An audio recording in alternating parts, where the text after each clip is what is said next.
ये है दिल्ली दर्पण।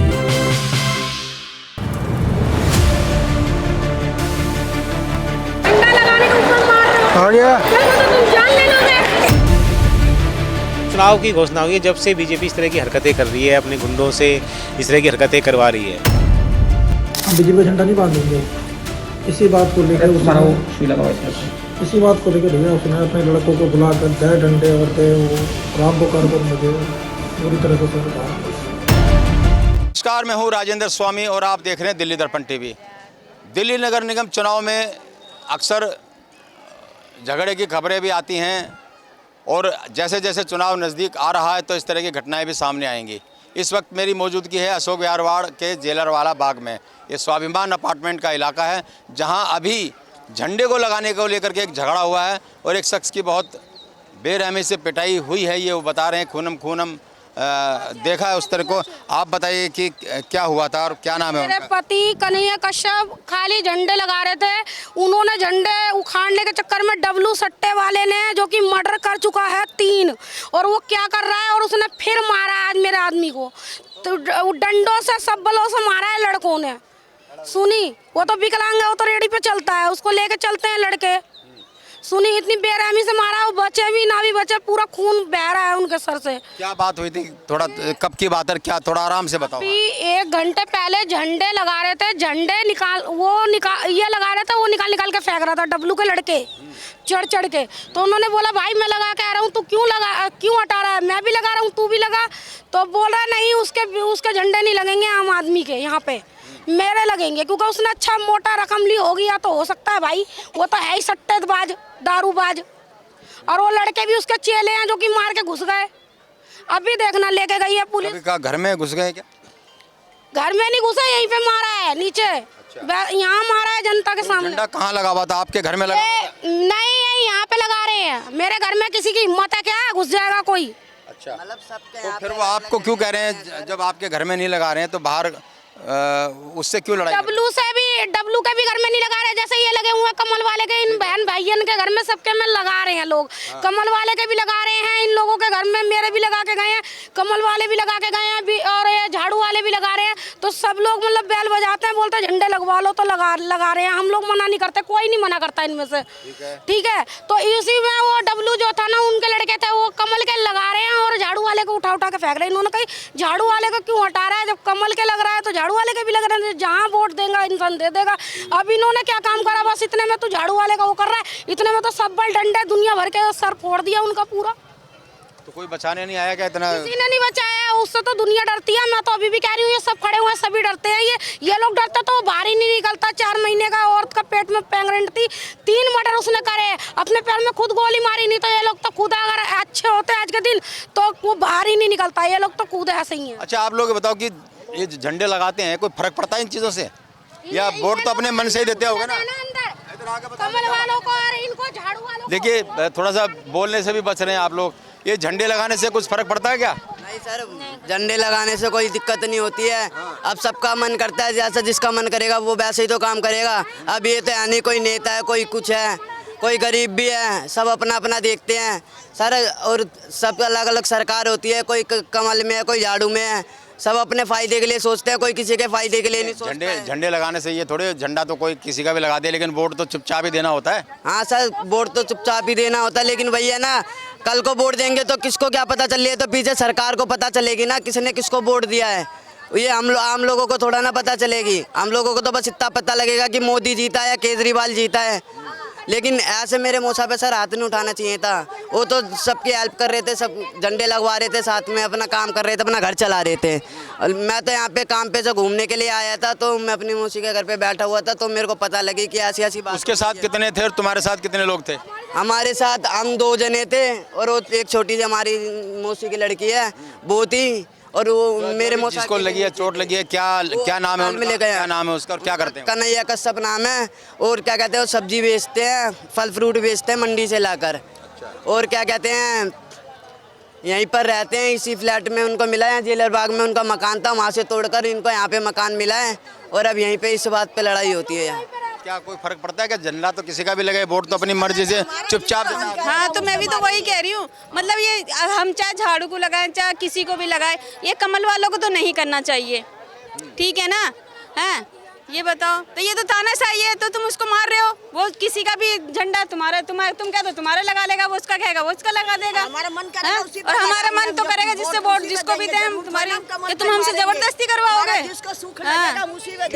कोई जबरदस्ती कर, कोई जबरदस्ती नहीं है हमारे साथ जो हमारा मन करेगा हम उसी पे लगाएंगे वोट। तुम कहो कमल पे, हम कमल पे जबरदस्ती थोड़ी ना करेंगे ना, झाड़ू हमारी इच्छा जहाँ करेगी हम वहीं वोट देंगे। बिल्कुल, तो जो वोट है जहां मर्जी दे, लेकिन जिस दोनों तरफ से जिस तरह के तत्व इस चुनाव प्रचार अभियान में शामिल हैं, तो इस तरह की घटनाएं और सामने बड़ी तादाद में अगर नजर आए तो हैरानी नहीं होनी चाहिए। अच्छा, पुलिस भी आई थी, पुलिस ने कुछ करा क्या? पुलिस ने कुछ नहीं करा, पुलिस लेके नहीं जा रही थी, फिर हम लोगों ने बहुत विरोध करा, तब जाके लेके गई है लंगड़े को खींच के, और वो शाम तक हो सकता है छोड़ भी दें, लेकिन मैंने यही बयान में कही है वो छूटना नहीं चाहिए। अगर वो छूटता है, वो खुद कह के गया कि मैं गोली से उड़ा दूंगा कन्हैया को, आज अगर छूटेगा तो अगर कहीं कोई और भी मारेगा तो मैं तो साफ कह रही हूँ वो तो फंसेगा, डब्लू ही फंसेगा। चलिए, तो जिस तरह के तत्व इस चुनाव प्रचार अभियान में शामिल हैं, दोनों तरफ से शामिल हैं, तो इस तरह की घटनाएं और होंगी। जैसे मैंने अभी बोला, तो पुलिस की ये जिम्मेदारी बनती है कि यहाँ कुछ जो सबसे ज़्यादा संवेदनशील जो इलाके होते हैं उनमें ये वजीरपुर इंडस्ट्रियल एरिया, पूरे जो वार्ड की अगर हम बात करें, तो यहाँ अगर पुलिस प्रशासन मुस्तैद रहेगा तो शायद इस तरह की घटनाएं सामने न आए। लेकिन इस तरह की घटना अगर हुई है तो और वो भी उन्हीं शख्स के जो अक्सर इस तरह की आपराधिक घटनाओं में नामचीन रहा है, कई मुकदमे उसके ऊपर दर्ज हैं, और अब फिर झंडे लगाने को लेकर के अगर ये झगड़ा इस कदर बढ़ा है कि एक शख्स को लहूलुहान कर दिया जाए, तो सोचिए कि कितनी चिंताजनक बात है। अभी क्या हाल है उसके, ये भी जानने की कोशिश करेंगे। हम चलेंगे वहाँ दीपचंद बंधु हॉस्पिटल। आम आदमी पार्टी इसे मुद्दा बना रही है कि इसे बीजेपी की दादागिरी बता रही है, तो बीजेपी भी इस पर क्या कहती है, इस पर भी हम आपको जानकारी देंगे, बने रहिए हमारे साथ। तो अभी आपने देखा जेलरवाला बाग स्वाभिमान अपार्टमेंट के बाहर उनके परिवार से हमारी बात हुई। जिस शख्स को चोट आई है वो आम आदमी पार्टी का कार्यकर्ता था और इस दीपचंद बंधु हॉस्पिटल में एडमिट है। आम आदमी पार्टी के पूर्व निगम प्रत्याशी पार्षद रहे हैं और इनकी पत्नी सीमा विकास गोयल चुनावी मैदान में है। उन्हीं के प्रचार अभियान में वो लगा हुआ था। और क्या पता लगा आपको, क्या बताया उसने कि किस बात पे क्या झगड़ा हुआ था? उसके घर पे आम आदमी पार्टी का झंडा लगा हुआ था। बीजेपी के कुछ लोग आए, उसको डराया धमकाया कि झंडे को उतारो। उसने कहा कि मेरे घर पे लगा हुआ था, आपको क्या दिक्कत है? उसने कहा नहीं उतारो। उसने उतारने से मना किया तो उसको बुरी तरह मारा। और ये आज पहली बार नहीं हुआ, पिछले 4-5 जब से चुनाव की घोषणा हुई है, जब से बीजेपी इस तरह की हरकतें कर रही है, अपने गुंडों से इस तरह की हरकतें करवा रही है। तो बीजेपी चुनाव में अपनी हार मान चुकी है और वो अपनी गुंडागर्दी, तानाशाही, उनके वो जो 4-5 नेता वहीं बैठे रहते हैं और उन गुंडों को आगे करके मार पिटाई धमकी दे रहे हैं, तो अपनी हार मान चुकी है। और इस तरह की कायरपूर्ण हरकत जो आज उन्होंने की है कि एक गरीब आदमी को, आम आदमी को इस तरह उन्होंने मारा, उसका सर फाड़ दिया, स्ट्रक्चर पे अंदर हॉस्पिटल में है, तो उनको शर्म आनी चाहिए। क्या वो अगर उनको मतलब वो जनता के सामने वोट मांगने नहीं जा सकते, आज पोजीशन ये है, आज स्थिति ये है, तो इस मार पिटाई पे आ गए, गुंडागर्दी पे आ गए, तो बुरी तरह वो चुनाव में अपनी हार मान चुके हैं और उनकी फ्रस्ट्रेशन दिखा रही है किस तरह से गुंडागर्दी पे उतारूंगा। और सिर्फ यहाँ नहीं, पूरे वार्ड में लोगों को धमकी दे रहे हैं, डरा रहे हैं कि तुम्हारा काम बंद करवा देंगे, तुम्हारे को पुलिस में बंद करा देंगे। उनके जो विधायक के ससुर हैं, हर जगह कहते हुए घूम रहे हैं, मतलब कि फ़ोन करके रात को कार्यकर्ताओं को तेरी दुकान सील करा दूंगा, तेरे को उठवा दूंगा, तेरे को बंद करवा दूंगा। तो उनकी ये हताशा है। मैं उनको आज कहना चाहता हूँ, आप ये जो हरकतें कर रहे हैं, आज मैं पूरे वार्ड की जनता को कहना चाहता हूँ, ये चुनाव विकास गोयल या सीमा गोयल नहीं लड़ रहे, पूरे वार्ड की एक एक जनता लड़ रही है, इस गुंडागर्दी के खिलाफ लड़ेगी। जो इनको घमंड है ना इनकी गुंडागर्दी का, प्रशासन इनके साथ है, गुंडे इनके साथ है, तो ये गुंडे और प्रशासन के खिलाफ आम आदमी पार्टी का एक एक कार्यकर्ता, पूरे वार्ड का एक एक व्यक्ति, एक एक जनता ये चुनाव लड़ेगी। आपने पुलिस में कुछ शिकायत नहीं की कि जब आपको इस तरह का अंदेशा था और इस तरह की दादागिरी गुंडागर्दी की आप बात कर रहे हैं, पुलिस प्रशासन या इलेक्शन चुनाव आयोग को कुछ कहा हो कि भाई माहौल इस तरह का है? चुनाव आयोग में आरओ को फ़ोन करके बताया है, पुलिस में शिकायत की है, अभी पुलिस आई भी है, एसएचओ उनको ही बोला है। और जब उन्होंने बहुत ज़्यादा दबाव डाला है तो उन्होंने एफआईआर लिखी है, नहीं तो एफआईआर भी नहीं लिख रहे थे। तो यहाँ पे पूरी तरह से गुंडागर्दी मचा रखी है। वो चाहते हैं कि चुनाव वो जीत नहीं रहे तो इसको किसी तरह कैप्चर कर लें, जैसे वो हर बार करते हैं। तो लेकिन यहाँ की जनता गरीब ज़रूर है, वो डरपोक नहीं है। वो गरीब है, ठीक है। तो उसने बताया कितने लोग थे, किस तरह से मारा उसको, आपने कोई बात की हो उससे या? हाँ, मेरी बात हुई है, उन 3-4 लोग थे, उसको बुरी तरह मारा, उसके सिर पे यहाँ पे सारी जगह चोट आई है, पूरा उसका खून से है, चला भी नहीं जा रहा, उससे बेहोश है, उसको बुरी तरह से मारा। तो ये तो वक्त पे हमारे 2-4 और लोग वहाँ पे पहुँच गए, अखिलेश त्रिपाठी जी हमारे विधायक वहाँ पे पहुँच गए, पूरा विधायक, नहीं तो उसकी जान भी जा सकती थी जिस हिसाब से उन्होंने मारा। और वो पुलिस अभी तक उनको पकड़ नहीं पाई। मतलब आप सोचिए, इस बात को मेरे ख्याल 1.5 से 2 घंटा हो गया, पुलिस ने अभी तक पकड़ा नहीं है उनको। अब बता रहे हैं कि एक को हिरासत में लिया है। नहीं, एक को लिया, जो मौके पर थे, जो मार के भाग गए, अभी तक उनको पकड़ा नहीं गया, अभी तक पकड़ा नहीं गया।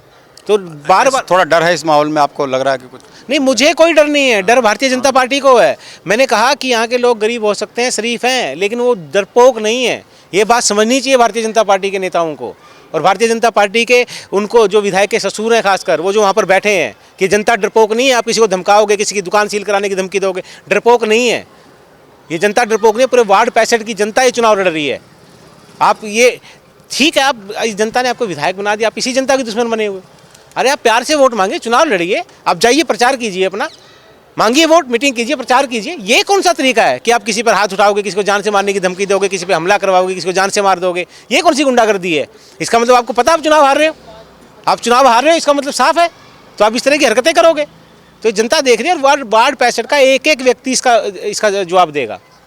चलिए, बहुत गंभीर आरोप ये आम आदमी पार्टी के प्रत्याशी जो बीजेपी हैं, पूर्व निगम पार्षद हैं, बीजेपी नेता और विधायक के जो ससुर हैं, उन पर भी आरोप लगा रहे हैं और बीजेपी पर गुंडागर्दी के आरोप लगा रहे हैं। उनका क्या कहना है, इस पर भी हम उनसे बात करने की कोशिश करेंगे। बने रहिए हमारे साथ। राजेंद्र स्वामी, दिल्ली दर्पण टीवी। लेटेस्ट खबरों के लिए सब्सक्राइब करें हमारा YouTube चैनल या फिर लॉग ऑन करें www.delhidarpantv.com। खबरों की कवरेज और विज्ञापनों के लिए संपर्क करें।